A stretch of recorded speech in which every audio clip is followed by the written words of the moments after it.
Cause I'm about that. Cause I'm about that. Just finding where my passion is, and that, like, you know, it's now or never. You either do it now or it's never going to happen. There's no guarantee that there is ever going to be tomorrow. Try to get them funds up, killing the mic just like I ran the jewels in. Y'all gonna get done. You know, if you're going to go through life, you might as well do something you love that impacts other people in a positive way. I'm about that cash flipping, I'm getting it. This is a podcast all about business, entrepreneurship, making your passion your paycheck, people who just want to take control and kick life square in the ass. Finish what I started, I'm about that. Welcome to the Now or Never podcast, all things entrepreneurship, all things business, all people who are just taking life and kicking it square in the butt. And this is Now or Never, and I'm Tim Rexius. I got my beautiful wife, Brittany Rexius, here. I've got IFBB Pro, John Meadows, owner of Granite Supplements here as well, and Paul Callahan, one of my new friends and one of my favorites, honestly. And you're going to do our leg day with me tomorrow, correct? I was not aware of this, but You are doing leg day now with me that I'm tomorrow. on the podcast, Paul I started, guess I'm put on the spot. He started Bullfrog Nutrition in Ohio. He got 2 spots now. Was it 18 months? No, 2 years. It's been 2 years now. Almost 2 years. 2 years? Yeah, we did the party a little early. A little, hey. Yeah. Hey, whatever gets it done, you know? So, obviously, this podcast is mostly about business or people who just do phenomenal things in life, people who have taken a chance on themselves and done big things. And the whole purpose of this podcast really is just to pay it forward to other people who are out there who maybe haven't taken that step, haven't jumped yet, haven't been able to find their thing that gives them passion. And you especially, we've been following you for years. My wife and I met with a passion and training in the gym. And then our first prep coach was Max Fairchild. Oh, yeah. And then I get into this program that is like 200 pages long, and there's little links to everything, and it's got John Meadows doing this, and John Meadows doing this. I'm like, and I said, Max, I don't know if we can do that. And he goes, well, he's older than you, so you have no excuse. I'm like, this is true. I really don't have anything to say when you're grinding on these videos, and it's just amazing. And then, yeah, I mean, Max had just the most awesome things, and Max is still a really good friend of ours and great guy. We actually we picked up his Happy Pup Subs. Yeah, That's his new thing, and I may have 6 kids. Max has got like 1 billion dogs, so Yep. you We know. have 3 dogs, though. Our dogs love the supplement line. Our dogs use a supplement. Yes, we have 6 kids and 3 dogs because I don't want to own anything nice ever. But so your journey into like all this is kind of crazy and long. So you didn't just come out of the womb a pro bodybuilder. Like you came out of college and you had a job. You worked at a bank, correct? Am I getting that wrong? Or Well, so I'll give you like the shortened version because I was all over the place. yeah, So I was in a lot of sports in high school. But when I wasn't in sports, I was working at lumber mills. I was running jackhammers, anything I could do to make a buck. And when I was in college, I was a trainer at World Gym. And believe it or not, I very quickly realized I actually didn't like that. And the reason why is because I had to really push to motivate people. And I assumed back then, Tim, that everybody was motivated like me. yeah, And I very quickly figured out, oh, wait a minute, these people aren't really that motivated. So I wanted them to do really well, whereas they weren't that serious. And it was, you know, I guess it was the young dreamer in me that thought, oh, everybody loves to lift weights like I do. oh yeah, But it really wasn't that way. So I would find myself, when it was time for me to train, I didn't want to train because mentally I was just drained. Like, I've just spent all morning trying to motivate other people, and it literally sucked the life out of me. yeah, So I said, I'm just going to go get a corporate job. So I had really no business experience, and I had a health and fitness management degree. So I went to a recruiting company, like a staffing company, yeah, and I had no experience. And I walked in and, you know, basically told them, they scheduled an interview with me, and they said, you know, well, what experience do you have? And I had business cards made at the time, and it was a picture of me winning to Mr. Ohio. And I set down my business card, and I had no experience. I said, but you won't find anybody that's going to work as hard as I will. And I handed him my business card that just had my bodybuilding picture on it and the titles I had won to that point. The guy kind of like, wow, that's an interesting, I could see like, I've never had that happen before. So I became a recruiter. They hired me, and I got promoted in the sales role. Because I just love talking to people. I like meeting people, so they would send me out to do the sales side of it. And that I think maybe 6 months I had gotten promoted, so I was doing really well in the sales part of that. And as part of a sales manager for a staffing company, you meet hiring managers, right? So I'm meeting all these people who are hiring. So one day I go to this technology company and I'm like, man, I like this company. And so they had a job for a project manager open. And I said to the guy, his name was Rick Kaboski, and I said, hey, Rick, would you consider me for that job? He looked at me and goes, yeah, I would. Seriously? And I said, but I don't have any project management experience. And he goes, I don't care. I can teach you that stuff. Yeah. He said, but you're the kind of guy I want. So Rick hired me. I got my PMP certification pretty quickly. I think it's common now, but back then I think I was maybe the 19,000th person in the country to get that. So I was at a technology company being a project manager, more IT style projects. And pretty quickly I moved up to running their biggest account where we had 30, 40 people on site at Wendy's International, actually, at the corporate office in Wendy's. Nice. And when I was doing that, I still had all these friends in the recruiting world, right? So my friend calls me and he probably just wanted to make some money because, hey man, I got a really cool job for you at Bank One. And I was like, well, I'm pretty happy here. He said, I think I can get you another 20 grand. You know, for me, that was like, that's huge. Whoa, that's a lot of money, right? Yeah. I said, okay, man, I'll talk to him. So I went in there, Tim, and they hired me. They started me on kind of low-level projects. I worked my way up, and before I left, I ran a project. So, like, I love talking about this stuff. I'm probably going to bore you to death, but so you know, like when you go into a bank, a branch, you hand them your check. They put the check in a scanner. So the scanner is reading the microline, it's capturing a check image, and then it's sending that file to the federal, to clear. It's sending it to other banks and to the Federal Reserve. So I managed the project that allowed all that to happen. Bank One. No other bank was doing it in the entire country at the time. Cool. And it was a massive project. Took 3 years. I had an IT group working for me. I had trainers that were going out to, I believe it was around 3,000 branches at the time to train people in this new teller system. We had the automation team that was changing all the teller technology. So all this stuff is what I was managing. And then we bought WAMU, Washington Mutual. So we thought the project was over one weekend, and literally we were at the last weekend of the conversion, and we get this message from Jamie Dimon that says, oh, hey, by the way, we just added 2,000 branches. It was like, whoa. So 5,000 branches, something like that is when I left. But so I was doing that, really enjoying it. I probably should have been in the military because I like waking up at the same time. I like discipline. I like working with a team. I really enjoyed it. But I had also started coaching people. I had 30 or 40 clients at the time, and I was competing. And it was kind of wild back then. Like that life was like, you know, off to the side, right? Because I would go compete somewhere over the weekend. I'd ask for a Friday off.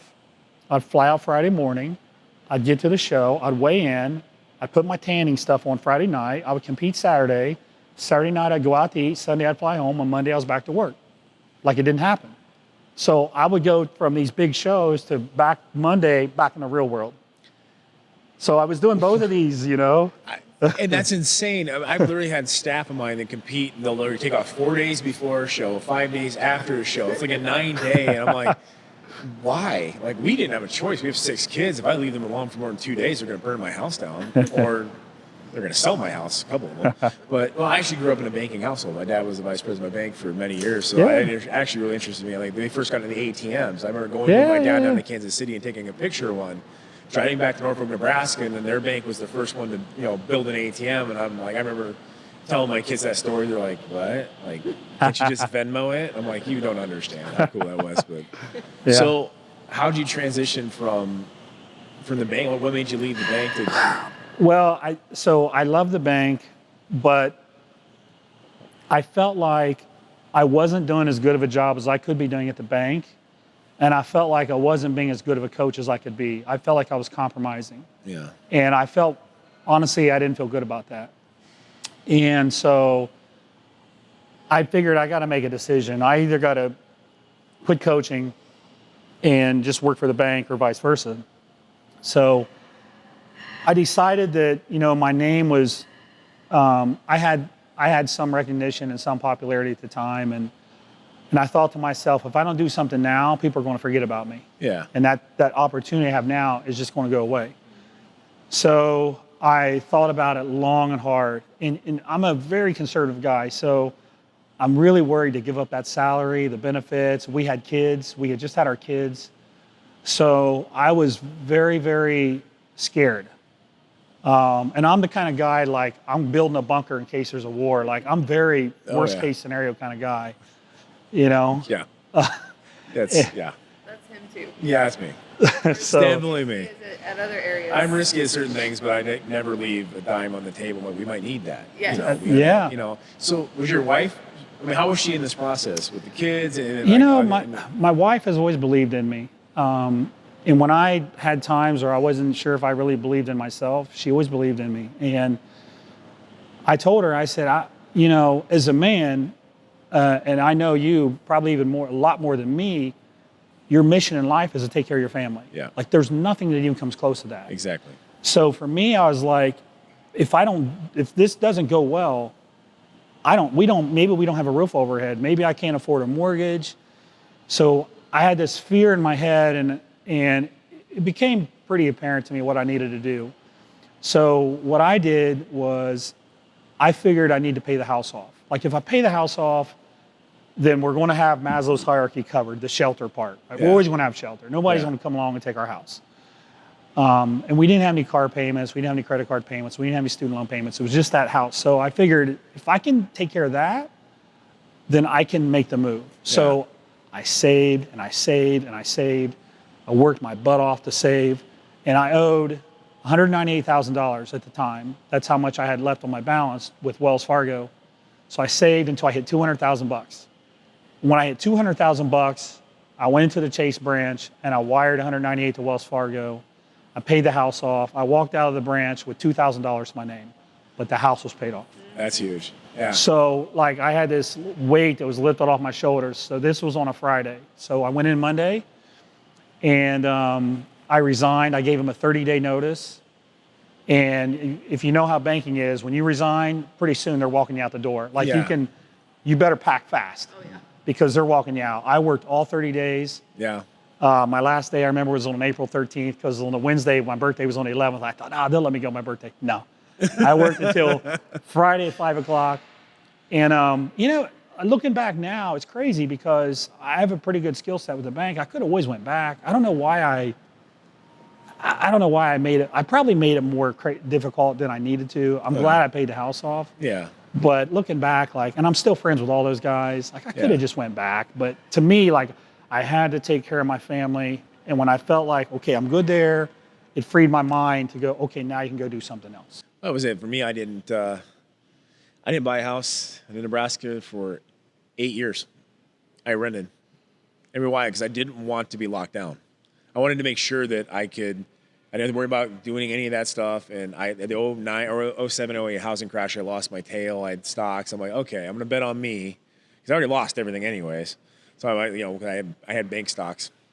That was great. So, you know, and then I moved down here. I was working for a different company at the time, and I was like, I'm not gonna buy a house. I know no luxuries. It was like 6 years into the company. I had the oldest car of all my 18, 19-year-old employees. All had new cars. I'm driving an 03 Durango that I had so much rust on it, so I had somebody skin a 7-foot Arnold Schwarzenegger on it. So you couldn't see any of the dings or the rust or the hail damage. I cashed out on my insurance. And my business partner had an 04, and so we drove the two oldest cars, and I just didn't want it. So we got together and met, and we got married. I'm like, oh, you want to buy a house? She's like, well, you know, I'm like, well, what if this goes under? She goes, I'll live in a van down by the river with you, but we have a lot of kids, so we're going to need a really big van.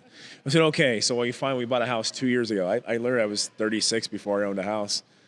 Just because because of the same thing. I want to make sure that I'm able to provide if something goes bad. Like, you know, apartments are pretty cheap. You know, I have a lot of kids, so hopefully, like, kids and my neighbors are going to hate me. But it really was that, and but having somebody to support you, like a wife, that's huge. I mean, I can't express. I mean that takes a strong woman to support. You know, when they're not sure, and she's an accountant, so I have to, when I want to do something crazy, I have to come up with some numbers. And she knows when I'm making numbers up, too, because I use, what's my statistic? 87.6. If I use the words 87.6, you just made that up. I'm like, there's an 87.6% chance this will succeed. She's like, you have no idea. I go, I have no idea. But I'm a serial entrepreneur. I can't help myself. I think we have 7 LLCs and 2 S corporations right now. I had to give my tax returns to a new bank, and they called me back. They go, please explain what half these are. Oh, well, this one's going to hit big next year, and this one used to do that. But then our oldest daughter decided, she came down last year, and she goes, I don't want to go to college. And in my mind, I'm like, okay, I'm cool not paying for it. So that's totally awesome with me. She goes, I want to start my own company. Here's my business plan. It's 1 o'clock in the morning. And so I get all jacked up. I'm like, and all of a sudden I wake up, I'm writing down business plans to do something else. And well, how much are you going to give me? I go, none. I'll help you buy your first LLC. $280 on Rocket Lawyer. And that's it. And I go, you put it yourself. Nobody's going to bet on you if you don't bet on you. So her entire life savings, all of her graduation money, all went into her own boutique shop, Alana. And her first contest, she had more comments on her first contest on Instagram than I've ever had at Rexy's Nutrition ever. She had 900 comments on her first Yeah. I'm like sitting there, I'm like, how about splashing that over to Rexy's Nutrition or something, help me out. But it's huge. And so with the kids, how old were the kids when you did this? They were 4. 4? Yes. So they didn't know any different at that point. I mean, when I sold everything and started Rexy's, I gave up a very good corporate job, making very good money, cut my salary by 80%, I sold so much stuff on Craigslist, my kids thought they were next. And I think Tyler was 4 and Olivia was 2 at the time. And I put it all in one shop, and I'm like, they're going to come pouring in. Well, they didn't. I think we sold $3,000 my first month, so I was talking to you about that earlier. Half of that was bought by me to bribe my friends to come in the store. And, here we are 23 stores later, about to have 24, 25, 26. But yeah, I firmly believe you don't bet on yourself, nobody else will. And I loved the corporate job. It was great. It was great money. It was great benefits. But, man, I don't know. I wanted a legacy. I wanted something different. And I also was traveling 40 weeks a year. And I missed the first words. I missed the first crawling, the first steps. And it didn't matter. I mean, how old's your son? 4. Yeah, so you're getting all the cool stuff. Yeah. And now you're getting, Noah's 6, going to be 7. And football the first time, I'm not missing the first time. Either he gets tackled or tackle. I'm not missing that, And I just told her yesterday, I'm the only dad that's ever gone on the zoo field trip to the school field trip to the zoo. I'm room mom number 5. I'm totally cool with it too, But that's the one advantage that I was just talking to a new franchisee about. Like that freedom for your family is huge. And so how do you balance that now that they're getting in sports and they're in school, and your travel schedule's got to be kind of crazy at times. I mean, how do you balance that? It's tough. I mean, this is my 10th trip in 13 weeks. Oh man. When football season starts, I shut it down. Like other than Mr. Olympia, I don't do any traveling at all. I'm at every practice. I'm at every game. It's tough, and I tell, the way I think about it is when I think about when I'm with my kids, like you need to spend time with them. That's one thought, but it goes beyond that. It's like you got to be present. You got to really be with them. It's not just being with them and sitting on the couch and playing games with your phone. It's engaging. It's actually doing stuff with them. And absolutely. So I feel like when I'm with them, I do travel a lot, but I'm working from home. So when I'm home, I see them every day. But I still think it's really important for people to realize, like, being in the moment and being present instead of just thinking, well, I spent 2 hours with them yesterday. What did they get out of that? Yeah, and I've struggled with that just because my social media, and you probably as much as more than me. Like we will say I have around 1,000 text messages by 5 p.m. on Mondays alone. I have so many employees in the different companies, and then I got my kids. God love them. They got her attitude, which means that there's not a filter. So, which I love. They're just gonna tell you how it is. They're like, well, you've been here, but you've been on your phone the whole time. I'm like, good point. So my phone ends up being on silent now about 95% of the time, and if I'm with my kids, I don't even look at it. That's why if you call, love you. I don't hear it. I literally don't hear it. We talked about that the other day. But it is tough. And I think, with you, like you started a new business. So you're only 2 years in. So I know what that's like. And how do you balance that with having a 4-year-old? I mean, he spends a lot of time with me at the store. Yeah. So there's a back room in Columbus, and He's got a TV, he's got toys, things like that. My parents help a lot. Yeah. Catherine and I have a really good relationship, so she'll come get him and spend time with him, get him out of the store. But you've told that story a couple times in a couple of different settings that we've been in. I think one of them, the first time you told, we were at dinner, I think in Virginia, and you said that Mary actually posed that question to you. What's the time you're actually spending? And ever since then, I focus on it really hard now. So a lot of my time, unfortunately, is, in the store with James, but I try to focus on doing educational things, having books, watching even movies or something like that, just being engaged with him. So that 3 to 8 time frame that I do have him a couple times a week in the store is usually same thing. I know our first 2 years, because we had 2 or 3 stores, and so Shane and I would work. I'd travel to Norfolk store for 2.5 days and come back, and Shane would take his son with him, my business partner, and then my kids grew up in the back of the store. So we had an old GameCube and beanbag chair, and then what I've done, I have it in our office too, is I have dart guns. So we just break out into all wars. And my customers know, it's a family business. You come in, you might get shot by a dart gun. Just fair warning, and it's, my kids, they go to all the shows, they pass out samples, all the NPC shows. My kids have grown up around bodybuilding. She went back to work 7 days after Roman was born. So he's literally grown up in the gym. And it's funny, a member of our gym, it's a chiropractor, it's a great guy, comes in, and Roman was 2 months old? And he was sleeping. He goes, I was going to deadlift. I don't want to wake him up. And she started laughing. She goes, 1, he's grown up in this gym. 2, I've seen how much you deadlift. You'll be fine. And he kind of walked away, came back, goes, wait a second. Yeah, but our kids have grown up around this at this point. But I also think it's cool because they see us growing up working hard. And that's, it's the work ethic that gets instilled, I think, is huge. But it is a balance, and we've figured it out slowly but surely. We're figuring it out. It's not, each kid's different, and they have their own personalities. Daughters are definitely different than sons. Sons are cool. We're like, let's go lift some stuff. They want to come in here and do something. And daughters, I have to do mani-pedis with the daughters. They're right next door to my store, and it's, I'm not gonna knock it. I actually like it. And now it's my idea. I asked them because it feels good, but it's fun, and it's interesting always for me to see, because with your travel now, I'm starting to travel more, and now we have stores out of so many states. And now it's a little different. When I was working here a lot, it's one thing to have your kids with you, but now it's for us traveling. Now, little 6-month-old, he has to go with us, which is interesting. I don't fly so well, so he's taking my spot with her. But the other kids, now they're in school. There's volleyball, soccer, dance, ballet, hip hop, judo, jiu-jitsu.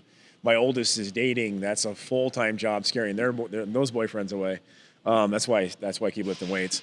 Daughters are a whole different ball game. That's for sure. They're way more scared of her than they are of me, anyways. But so we'll fast forward a little bit. Granite supplements. One, it's awesome when you, for us, we follow certain pros that we really like, and their training style, they make their own line. I loved your names when they first came out because I'm a total comic book geek. I'm a superhero geek. So adamantium and Meadows, and if somebody didn't understand what that was, I'm like, we can't be friends. I'm sorry. If my brother named one of his kids Logan after Wolverine. I kid you not. So yeah, so I just seen the lines change this year. We've changed a lot of look. We've changed just pretty much everything. What's the new plan? What's the new structure? What's the goals? Well, so we are coming up on 3 years in business. And when we started, I wanted something that was personal to me. Yeah. Kind of like my training stuff, Mountain Dog. Yeah. I love Bernese Mountain Dogs. That's where that came from. And people said, John, nobody's ever going to follow anything. If they Google it, they're going to see pictures of mountain dogs. It's not going to work. It's just not going to work. Well, here we are. I've sold tens of thousands of programs, and I like to just be true to myself. So, I love comics. So I still think Arc Reactor is the coolest name ever for a pre-workout. So I came up with those names, and we had a pretty solid first year. And I kept my eyes on things pretty closely. Yeah. And honestly, the second year I didn't. And it was an absolutely terrible decision by me. I was convinced that those names wouldn't sell well in stores, and people were confused by the names. And we were really struggling at the time, and there were a lot of tough things happening. Basically, I could sum it up by saying I made some very poor decisions on who I brought into the company. Yeah. And I ended up paying for it. So one of the things they did was they convinced me to rebrand, and the rebrand really, I don't even really think it was a rebrand. Like, we didn't talk about it, we didn't promote it. Yeah. So the second year we struggled, and we did not do well. So I was at a point late in the second year where it's like, I don't need to do this. Like, I don't have to do supplements. Like, Yeah. I've lost enough money. Maybe I should just walk away from this. My wife was getting mad at me because I was waking up in a bad mood every day, which is not me. I'm not in a bad mood very often. But I had a couple guys that came along. They had just sold their manufacturing facility in California, and they were talking to different supplement companies. They wanted to invest. And so they looked at our company. So we spent a lot of time doing due diligence. Yeah. I mean, a lot of time. Yeah. And these guys are good. They're good. Yeah. So they went through everything you can imagine. So they eventually said, okay, so we think it might be too late, but we want to give this a shot. And I'm like, if you ask me a question, I want to answer it. And it's probably not so good that I'm like that. Yeah. I probably divulged too much information, but I don't care. It's just who I am. So I said to him, are you sure, man? Like, you really? Like, we're not. He said, John, I know all the numbers. I know how much money you're losing. Yeah. And I was like, well, you got to tell me why. Like, why in the world would you want to invest in a company that's getting their butt kicked?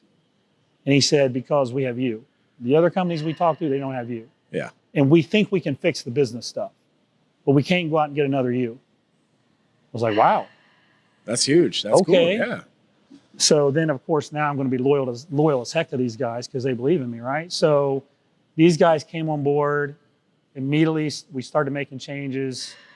We have an entirely new staff now. We started hiring based on just people being good people instead of worrying about what their experience was. Yeah. And that Absolutely. made a massive difference for us. It's your culture. It's your corporate culture. It's everything. People are the only asset that matters. And you can have 6 master's degrees and be a jerk, or you can be like, hey, I'm eager to learn and I got a good work ethic. I'll have that every day of the week and twice on Sunday. A good attitude I mean, it kind is of goes everything. back to your beginning. Like, you didn't have the experience, but they hired you because of you. So now here you are doing the same thing. You're hiring people because of the people that they are, not because of what experience they have. So it's kind of cool. Well, I was intimidated. I thought, well, how am I going to get out to all these people, all these stores, and these people all wanted to work for me, and they're like, oh, I got all the contacts, and it sounds good to me. Like, okay, sounds like the right road. And then you hire them, and they don't really do anything, or So, anyways, the business in the last 6 months has really taken off. It's really taken off. It's doing really well. We just ran out of product for the first time in 9 months since these guys came on board, and it's because we sold 4 times more product last month than we thought we would sell. So That's a good problem. I mean, yeah. we hit our, so we're missing one product that actually ships out on Monday. So we're going to not be without a product for 2 weeks. So it's been really, really good. And, we've, some of the business things we've done. So we completely own Amazon now. There's not a single person on Amazon selling our stuff.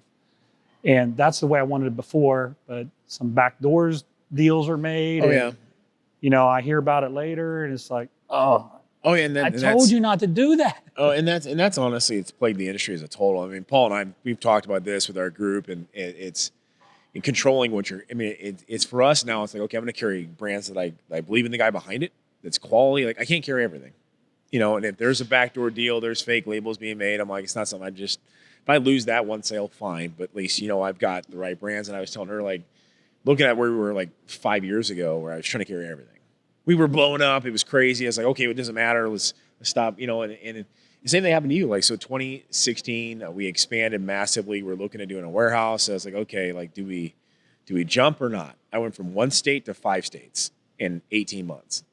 I was like, okay, shit. So, I was kind of freaking out, but I'm very motivated. I'm a very ambitious person. And sometimes my ambition can write checks that maybe the bank can't clear yet, but I always bet on myself. I'm like, and she's a numbers person. She's more conservative with it than I am. I'm like, all right, tell me this is stupid or tell me this is good. She goes, well, if you really think so, well, don't tell me that because I always really think I'm going to do it. I'm always convinced. I'm also that guy is convinced that every time I buy a Powerball ticket, I'm going to wake up tomorrow morning and I'm going to have the numbers. This is actually true. Every Saturday night and every Wednesday night, I think I won the Powerball. So, and we had the same thing. So I brought in more people and I listened. And I was very hands-on on every aspect, probably too much so. I'm very OCD, very type A. But I'm like, okay, I have to learn to delegate a little bit and partially. And so I'm like, okay, I'll listen to people that sound like a good idea. Like, we're going to do this on social media and we're going to do this on that. And you need to let us take over the hours and you take over that. Okay, well, okay, we'll do it. And honestly, our most profitable year, 2016 to 2017, being the biggest loss I've ever had. I went from way 100% positives to negative in the math. So then I'm like, 2000, like, oh, it's just you don't understand. I'm like, I do understand that that's a red number and they used to be black. I don't have to be that. I'm not rich. There's no trust fund here. There's no multi-million-dollar investors. I did no capital raising. This is just me and a sweat on my back building it with no money. And I don't come from a rich family. Heck, I was homeless at 19, sleeping in my car. Literally. My first company I had when I was 19, I had the choice of taking my $500 to either pay rent or buy a lawnmower for my lawn mowing business. So I bought a lawnmower and I slept in my 1983 Delta 88 Oldsmobile for about 4 months. No, it was a 38-foot long car. I mean, it's like a 3-bedroom apartment, so don't feel that bad for me. So like for me, I came from, so I'm freaking out. I listened too much. I finally had to take it back. And she spring, she took over payroll. I was getting about $8,000 to $9,000 a month stolen from me. And when you have that many employees, though, it's pretty quick. And I say that on this podcast. I want people to understand that the struggles are part of the journey that we all learn, and it was right underneath my nose. People that we liked. And they justified it, but man, $8,000-9,000 is a lot of money. Oh yeah. So most people adding up to $8,000 or $9,000 a month. And add that up over the 18 months I'd let them run it. We go from being a positive 168,000 to negative 70. And so this last fall, I made a huge change. I'm like, okay, I'm taking all this back over. And we had to let some people go that were near and dear to my heart that I'm like, okay, we're just seeing things differently. Like, let's leave this on a positive. You go your direction, I go my direction. I'm taking it back over. Not in a control freak manner, but this is my kids' legacy manner. And I looked at her and like, there was times I woke up just angry before this happened, just mad. She's like, all right, you got to figure something out, and I'm like, we're going to go back to the basics. We're just going to go back to what works, a handshake business. This is, put me on social media because that was the thing that sold it in the beginning. And I kind of got in the back and let other people do their thing. And we did. And as of right now, we are more in the black this year than I've ever been at the end of any year ever. It's been the hardest 12 months. I've never worked this many hours while doing the gyms at the same time because why not work 90 hours a week? Because 70, that's like a part-time job. But it paid off. It's been hard though. Like our kids, we took them to Cancun, what was it, last week?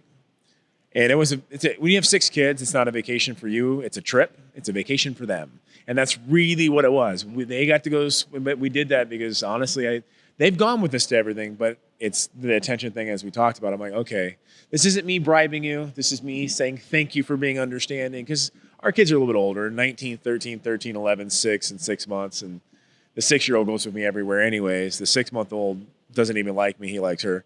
He just looks like me. And the daughters, as long as I take them for their mani-pedis, they're good. But we had the same. It's amazing when you have to kind of look back. It is, and it was hard. It was an ego check where I'm like, okay, drop my ego at the door. What do I need to do? And I sat around Lexi's our 19-year-old. I'm like, what am I not doing right? Like from your aspect, because I want your network too. It's just simple little things, and I realized it was silly, but I listened to a lot of people younger than me that knew social media better than I did. And they're marketing to a lot of kids. And so I told you guys this on the phone, and I told this to Braden. I said, quit marketing to 21-year-olds because they're broke. If a 21-year-old has a choice between the name brand T-shirt and a pre-workout, they will take the status symbol. but mom and dad have money. And that's, I go, we're not servicing mom and dad. We're not, that's where we started expanding vitamins and the education portion and going back to the basics where I told her it's a lot of work, but I need to go work with every single part-time staffer we have through all of our locations. So all 80 of them, I need to work with all of them on hands. Because I'll know if we make a deal and we talk and I tell you to do it like this and this is the best way to do it and I listen to them and find out their family names and all that we have that relationship. They say they're going to do a good job for me. I know if they do or not. Because there was how many employees that work for us I never even met. My last name's on the door, and you know this as much as anything. Like they can love your brand and follow John, but the only person that they know of the company may be the person that's actually trying to make the sale, and they can destroy your image. And that's, I mean, how are you dealing with that with your store, like with employees? Because it's new and it's mostly just you in the beginning. It took me 8 months to find somebody good in Columbus. That was more that I shouldn't say that. I trusted the people I was leaving it with. Yeah. But that actually is passionate about what they're doing and Yeah. wants to do this for a living, because the other guys that I had are intelligent, just going a different route, you know? So, but yeah, we just look for people. We look for people characteristics, people that are in the industry. And I talked to Doug Miller about this probably a year and a half ago when we were maybe 6 months in and we needed a part-timer for the first time in Toledo. And what he quoted was, the best employees always start as customers. So think of the person that's coming in 2 times a week, 3 times a week. Think of the person that comes in and sits on the couch for 30 minutes, and that's the type of person that you want as an employee, because they're passionate about what they're doing. They might not have the most intelligence right now. They might not have the most background and education on supplements right now, but you can teach that. You can't teach the people characteristics and being able to have a conversation, being able to shake somebody's hand. You can't teach that kind of stuff. I do this. It's the same attitude I do with our ambassadors and our sponsored athletes. I don't care how many shows you won. I don't care if you've ever won at all. Because you made the best physique, but if you're a jerk, you're not doing me any good. Who's the ones that represent us in the community well, that's a good person that wants to see other people succeed? So I literally have that in our contract. And people were like, wait, but I won first. Okay. Did you hold the door open for the old lady that was coming in the show right behind you? Because if you didn't, I don't want you in here. I really don't. It doesn't matter to me at all. I mean, if I win, it's cool because I got gray hair. But other than that, I mean, that's the only thing I got. Is I'm the old guy at the show now. It is a handshake business, and so I've been working on writing a book called "It's a Handshake Business," and we're trying to get a dictation because I'm horrible at typing. I get way too fast, and so I just talk and they'll write it for me. But it is. I think it's how retail survives in today's society, honestly. And we've thrived against the internet because relationships. That's all that matters, honestly. There are certain brands I deal with that maybe aren't as popular, but I keep them in because I have such a good relationship. There's randomly weird things in my store that most people don't understand what they are. Like Joe Bentley's line. I love Joe. Joe is one of the smartest people I've ever met. The thickest accent ever, and you can't understand a word he says. He is, and we talk on the phone. He helped me. He did my diet for my first show in my last 6 weeks, and because I was on keto for about 2 years, and he's like, I go, you want me to eat what? Go to the store, and there's this thick accent and get dark turkey thigh meat, rub it in 2 tablespoons of butter and 3 tablespoons of this kind of oil. I'm like, Joe, I'm going to be in the bathroom all day long. He goes, yeah, but you're going to lose weight. Oh my God. But so Joe, I have such a admiration for the guy that it doesn't matter what store, it's always going to have Joe. And same thing with Allmax, because Roman Denton, he was at our wedding, for crying out loud. We named our kid Roman. So he said that Allmax is going to name a product after him now because it's his name. And but it is a relationship business with everything. And I agree 100%. It's amazing. So, but I'm glad to see where you guys are now. We're so excited to have the line back in the shop, and so competing for you, like what's your plan? Every morning I wake up and I pick out a show I'm going to do, and every night before I go to bed I look at the ice cream and I retire. I love that. Yes. Every day. Every day. I'm still training really, really hard. Yeah. I just really enjoy it. I don't really eat much. People laugh at me. My breakfast is 2 eggs and 2 pieces of toast, and everybody's always laughing at that. Ed Koo told me that. Ed told me if you sit around John, he doesn't eat. He goes, he talks about his donuts or whatever. You'll see him. He goes, but he sat there with you one day, and he goes, John, you haven't even had 100 grams of protein a day. He's like, really? I go, are you kidding me? He goes, no, he really doesn't eat that much. And yeah, probably 80 grams of protein a day. Yeah. And, I'm sure my calories are pretty low. I don't intend them to be. It's just, you got to realize, like, I went for 20 something, maybe 30 years of eating 6 meals a day and never missing one meal. So for me, I just got paroled. I just got out of prison. I'm like, Yeah. I'm going to eat when I want, what I want, and I don't care anymore. Well, that was, I tried so hard to get in the NFL. I got hurt in about 20 minutes into my career, but I spent some years trying to gain weight. That's all I did was eat nonstop. And so that got ended. I was like, well, I'm going to keep eating. Well, that didn't work out so well because, and then I got healthy when I started the stores or whatever. And then met her. She was my first sponsored athlete, actually.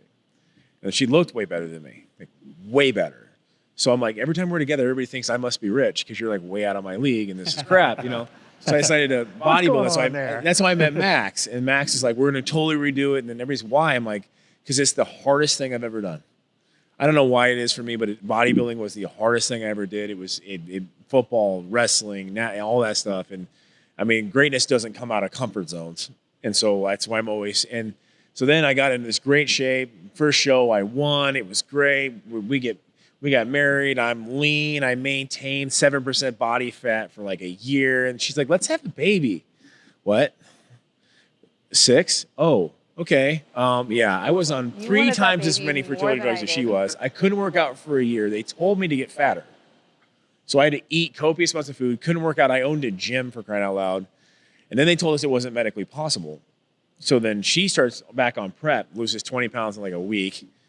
And I'm like, wow, I can't lift anything anymore. So yeah, and then we got pregnant on our own, obviously, which was awesome.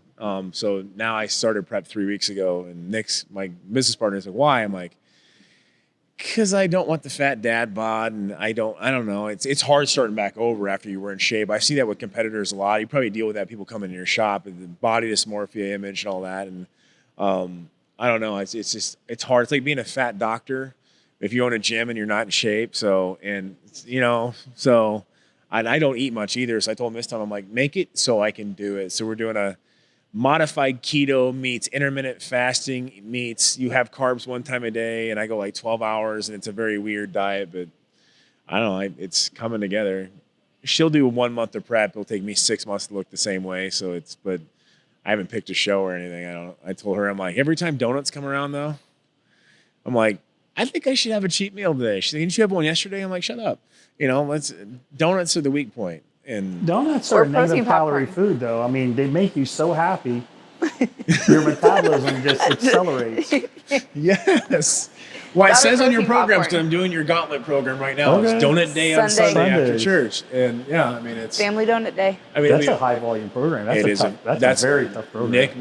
Nick goes, well, I've seen you train the last 6 months on your own. I go, yeah? What are you doing? I go, my own thing. He goes, okay, well, pick a John Meadows program. Here's your 3 options. I'm like, I'll do the Bulgarian split. squat, set of Oh, death. it's my Yeah, if you favorite. can make it through that, you can make it through anything. Yeah, so Oh, gauntlet's a lot that's of my value. favorite thing to put my I love clients it, though. through. Yeah, it's a tough kind one, of a man. recomp for me, so it's... I'm trying to remember, like, what show was I prepping for when I did that? I think it was before I got my pro card. Because that program is very heavy on upper body, too. It is very heavy up on our body. Yeah, and it's got some random extra stuff, like here's some random back stuff today, and here's some random. There's random. It's chest, Yeah. back, and shoulders and arms, like Yeah. 3 days a week. And hamstrings you can hit twice. You got to do it with glute workouts because now they changed the classic shorts, so now I have to actually train my glutes, which is, yeah. I mean, I'm too big for physique, and I'm not big enough for bodybuilding to be a super heavyweight. So classic. I like the classic division, but Yeah. I think Vegas Sentinel was one of my. it was your Christmas present. Yeah, lots of We're- shoulders. Oh no, and we're super lats and meatheads. Her butt work. Christmas program was her Christmas present was one of your programs like 3 years ago. Yeah, I think you'll notice we have 700 members of this gym, and I would say probably 300 of them are using John Meadows programs at least. In the morning, there's 25, 30 guys, and they're all doing either Creeping Death 1. One's doing 28 days later. I'm like, you're Oh, insane. that's nasty. That's nasty. We did Yeah. that one together. We did that one together before our Yeah. vacation. I just made to- that just to see if people could actually do it. I made it in 21 days, so I'm good. My body Yeah. was wrecked. But, I mean, honestly, as far as the business aspect, between coaching and your programs you sell, and then Granite and then your YouTube. I mean, you've got to make decent money on YouTube, I would think. I don't know what your cost. It's pretty good. I'm very fortunate because Noah, the guy that I work with, is very knowledgeable about how YouTube works, and we're also workhorses. Like we've done 4 to 5 videos a week for 2 years straight now. Oh my goodness. And like, if you think about it, that's been my life. It took 16 tries to win a pro card, 16 pro qualifiers. I mean, everything I've done, it's taken just a true grind. And that's the way the YouTube has been. A lot of people message and like, oh yeah, I put a couple videos up, but I can't seem to get many followers. I'm like, okay, well, do 5 a week for the next 2 years. And they're like, oh, what? Like that, I don't have a gimmick. Like I have to produce. Yeah, well, that's know? like us. We had the Facebook, and I ran out of friends. I got a lot of crap from the supplement owners group on Facebook for that. I'm like, oh, Mr. Popular. I'm like, what? I got a business page too. Like, I can't just go start deleting family members so you can be friends with me on Facebook. But I put a lot of time into it. Yeah. And I think we posted 38 videos in like 60 days. Yeah. And they were all shorter ones, so I mostly kept them on Instagram. And so Chad and I started building the YouTube, and I don't know what I'm doing. And it's funny because I have 5,000 here and 20,000 followers there, and I have 84 followers on YouTube. So go to YouTube and follow and subscribe, please. But Chad, looks like we need to post a lot more videos, brother, because I think we got like 25 videos on there in like a month and a half, 2 months. We've got 1,003, I think, videos. You guys are so meticulous, though. That's the thing. Like, I've heard so many people say, I'm going to start a YouTube channel, I'm going to do this, I'm going to do that, and they think it's easy, and you just post videos, and you just get followers. Just being lucky enough to see these two, like, behind the scenes, like, they put so much time and effort and just hours of work into it, and they're so meticulous on what they film and the free knowledge that you give. Like, I mean, everything is deserved. You know, like, these people, like, there's so many people that think they're going to do it overnight, and this... Right. They are very, very intense about it. Well, and that's another thing is where Chad and I took it. And I told him when we started this, I'm like, listen, I go, there's a couple guys I follow that I like what they're doing. Like Gary Vaynerchuk with VaynerMedia. He doesn't monetize pretty much anything. So John Meadows. So he watches YouTube content. It's free. Like, and it's all of a sudden everybody starts to share, like, watch this video of this guy. And it's just, you know, it's not no stupid garbage. It's like legitimate. And so I was like, what do you want to do? I said, that's what I want to do for business and motivation. And that's my passion is just massively. People own their own destiny, kind of thing. Don't be a number on a page. And, you know, so we're going to do an entrepreneur showcase. We're doing it for free here. We're going to have 400 people. It's free. And I got all these other CEOs coming. And I go, just videotape it. We start videotaping pretty much randomly everything. But our kids don't mind it now. They're kind of used to it because they're around our house too. I mean, my kids like the camera. They're not shy by any means. Our kids are growing up in the YouTube era. That's their whole, like, our kids they do. know how to run the YouTube better our kids than I don't have cable. All they do is watch 13, 11. All they do is watch YouTube. That's the age 18 to 46 demographic that watches more YouTube than TV now. Well, and the thing is, it's funny. So they're on there. I'm like, guys, watch my YouTube. My kids go, you have a YouTube? I'm like, I pay your bills. You have to go to my page right now, subscribe and like my videos. And 2 of our daughters haven't done it yet. I'm like, and they got to watch it so you get your watch time. I got exactly. Thing. I got to get my watch. And I text my whole staff. I'm like, I write all your checks. You better go follow me right now. And I'm pretty sure that's time. Remember, that's the key. Watch the video. And it's because you actually will end up playing a lot of your YouTube stuff under our stores on just loop. Because my employees, I want something in the background. People ask questions. So actually, your YouTube channel will play in the background in our stores quite often. Sweet. Yeah. That's good watch time. It's on our plays list. And so our bathrooms right now, they're on cable, but then we'll switch them over to YouTube and they'll play all the time. Oh, that's awesome. So, yeah, it's just amazing to watch that. And it's motivating for us because that's, the YouTube's new to me. Like, I watched it. I just never had a channel. I don't know how to produce anything. I can videotape stuff. I can hold my phone like this really good. And that's but Chad's the producer and stuff. But, that was, he went out on his own and started his own business, doing his own. I'm like, okay, you're perfect for this because this is what I'm about. So, like, he'll follow us out to Vegas. He's going to go out with my speaking engagements, all that kind of stuff. And I call him up. I'm like, hey, I bought all these microphones and I bought all these cameras. I have no idea how to use any of this stuff. He's like, this is pretty good stuff. I'm like, I don't know. It was on sale.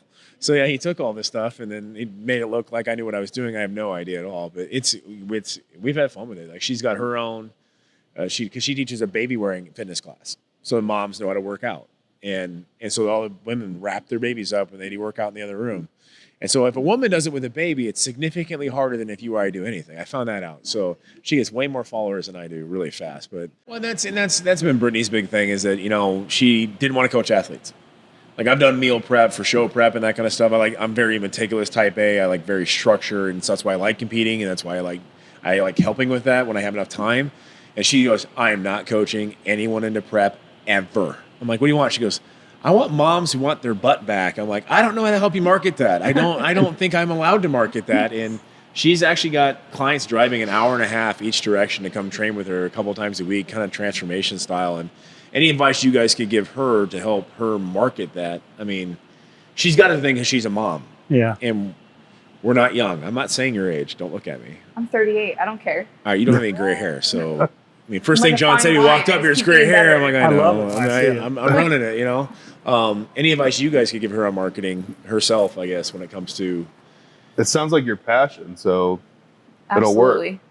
If people are driving an hour and a half each way, Yeah, you know, shaking hands with so many people, eventually that'll happen. It's going to work. yeah. You know, I don't know that there's a secret formula to that. Well, she does. She's doing the kids and the moms and all that stuff, and it's just different for us because Nick and I are all athletes all day long. Kind of, that's just what we're around a lot, and that's mostly what I've been focused on. And I think having kids has made it different for the Rexies business too, because all of a sudden I'm like, okay, I got to find a gummy vitamin my kids will actually eat. And now I find when they love, so now I have to hide them, or my 6-year-old will eat 20 and he'll be in the bathroom all day. So it's, but I guess it changes as our demographics changed. And it's funny. Like, I think the great thing for her is you're going to see some of the top athletes train here at Iron Heaven Gym, just because this is the only place you can actually come really train here in West Omaha. And they'll come in and they might be a little out of shape or a little older, and they get really intimidated. And I love it because she walks them over. She goes, oh, no, I own this place. You're good. And it's funny because people have this misconception of guys with muscles or people who are in really good shape that they're judgy meatheads. And it's I think you love it because you'll walk over like, hey, this is Janice or this is whoever. They're like, hey, so nice to meet you. Welcome to the gym. And they're super nice. Oh, I think absolutely. there's too many cliches have been put out there because of certain things on social media. So I kind of like it getting changed. But I love that you just said that, because that's how the store is with Gabby and I. Because it's kind of started out as like when we opened the store a couple years ago, I was a little more of a people person than Gabby at first. yeah, And John, I think you can attest to that. You've seen her grow, over the last couple of years. But there's more people now that come in for her than me. And there's men that will come in now that are as big as I am asking her for advice and kind of like, no, Paul, you can sit on the couch. You're right. There's cliches out there. And I think it's really cool. Like, I love seeing Gabby debunk that. I love it. Oh, I think it's absolutely. great. it's fun for us because we had a couple come in and they were like want to tour. They check out the gym, and of course there's like Reagan or somebody else who's getting ready for national show. And he's looking great. He's a heavyweight, and they're like, oh my god! And all of a sudden, my 6-month-old's in a walker running up here, just screaming. They're like, oh. Well, yeah, it's kind of a family biz, it's normal. But I actually really like that. And I think the gym for us in the stores has been nice because I think a lot of people get intimidated. I mean, I think it does. When I worked at the bank, I was always worried that people would judge me. That's back when I was 250, 260 pounds in the off season. So I made sure I treated everybody with respect, and especially women. And it's the same way in gyms. Like, I don't want to be that guy that is a jerk. Yeah. That's arrogant, that's a jerk. And all my friends, like all the years that we've trained in different gyms, once the owners got to know us, man, they love us because they know that no matter who walks through that door, they want to say, hey, great to see you. And like, that's how it should be. And people, like, I've been a member at Lifetime actually since 2002. And that's where I was training when I won my pro card. And people was like, why are you training a corporate gym? I'm like, I don't care who's next to me on the machine. Like, ultimately, it's up to me and my effort. It's going to determine my results. Why do I care who's on the machine beside me? And I said, and why would you rely on them for motivation? I never relied on anybody for motivation but myself. Yeah. And so I think that people, like, when they're, I don't know, man, I know I'm getting a little bit off track here, but no, you're good. No, I feel like the bodybuilders I know, like, they're, and I guess maybe it's just because the ones I know are typically the ones that I can identify with. Very respectful to women. Like, my wife compliments my friends all the time. She's like, he's very respectful. He's, yeah. Well, and I think we've had that. So, us being the store here in this area, we're the only one really growing and bringing people in. So I want to change that conception. Really do, because this is a sport I love, and I want more people to be involved in it. Because if you find something you love, you want to tell everybody, and everybody think bodybuilding synonymous with certain bad things. And so we have Steve Kuklo and Emmanuel Tony were up here like 2 years ago, and Steve had been 285. It was about 12. Steve was a little bigger than he is right now. Yeah. 9 weeks out. He hadn't even started prep yet. His metabolism is ridiculous. And Amanda's sitting there, and then they're hanging out. They're hanging out in the shop. Amanda's hanging out with my daughter. She's like, all right, tell me about boys. And then Steve's up on the ground, like helping customers like look at stuff, and just super nice and hospitable. Yeah. And I'm like, all right, we're going to get cheeseburgers because you're not on prep yet. And they were just super nice people. And, Yeah.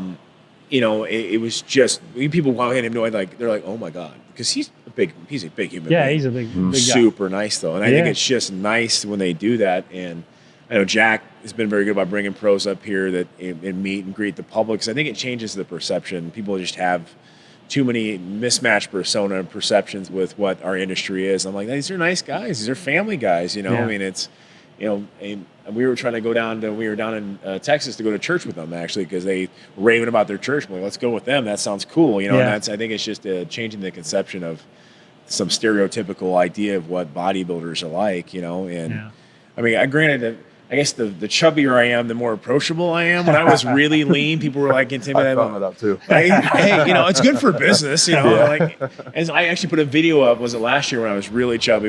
And I had it was a fat burner video, and they're like, "But you're fat, bro." And that was somebody told me on Instagram. I said, "Why do you think I'm taking the fat burner, homie?" Oh, good point. Dude came in and bought it after that. I was like, "Hey, whatever. I don't care. I mean, it's, you know, I'm bigger than you." So, anyways, well, thank you guys so much. I really appreciate you guys taking the time. And you've been traveling and stuff, and you know, everybody else out there, go buy some Granite supplements, especially at Rexius Nutrition. I really appreciate it. And obviously Bullfrog Nutrition if you're in Ohio. It's the only place I can ever put a Rexius now because I like you. So I'm cool thanks. with that. Yeah, give it that. Me too. All right. Thanks, guys. I appreciate it. You betcha. Awesome, Thank you. man. Absolutely. Yeah, thank you guys.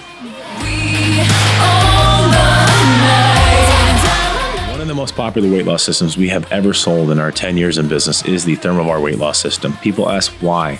I believe that our industry is there to help supplement the areas of your life you need help with. The Thermovar weight loss system targets so many different areas. It covers all of its bases, from boosting your metabolism to targeted fat loss around the areas where we all know we want to lose it, detoxification to make sure that we stay consistent with our weight loss. Because I don't know about you, but if the scale doesn't drop, I find it pretty easy to fall off the wagon. What's in common? It's on the face for dog.